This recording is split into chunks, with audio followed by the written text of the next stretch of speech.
महाभारताच्या कथेनुसार जाणून घ्या कसं मिळतो लोकांना स्वर्ग आणि नरक। श्रीकृष्ण म्हणतात, सुखी जीवन जगण्यासाठी आणि स्वर्गप्राप्तीसाठी तप आणि दान यांसारखे काही कार्य केलेच पाहिजे। पुण्य कर्म केल्याने माणसाने नकळत केलेली पापेही नष्ट होतात आणि त्यामुळे त्याला नरकात जावे लागत नाही। दान करणे हे माणसाचे सर्वात मोठे पुण्य मानले जाते।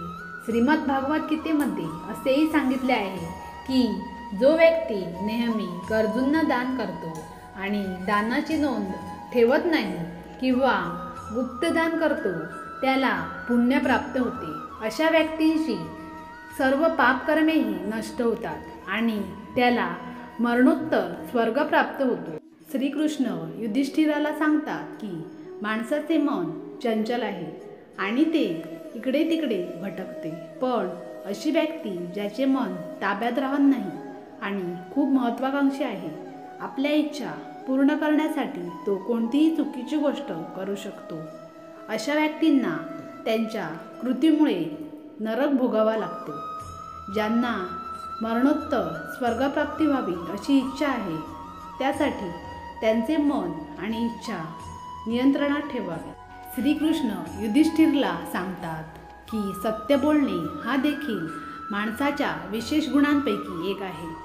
जो व्यक्ती आयुष्यभर सत्याच्या मार्गावर चालतो आणि नेहमी सत्य बोलतो त्याला जीवनात यश तर मिळतेच, त्याचप्रमाणे मृत्यूनंतर अशा व्यक्तीला स्वर्गही मिळतो। भगवान श्रीकृष्ण म्हणतात की अनेक लोक त्यांच्या व्यस्त जीवनामुळे तपश्चर्या, ध्यान आणि उपासना करत नाहीत। अशा व्यक्तींवर देवी देवतांचाही राग येतो आणि त्यांना नरक प्राप्त होतो। जर एखाद्या व्यक्तीला स्वर्गाची इच्छा असेल तर त्याने दररोज ध्यान आणि तपश्चर्या केली पाहिजे। जे चुकीचे करतात आणि नेहमी खोटे बोलतात ते पापाचे बळी होतात। अशा व्यक्तीला नरकात स्थान मिळते। यासोबतच त्याला नरकातही अनेक यातना सहन कराव्या लागतात।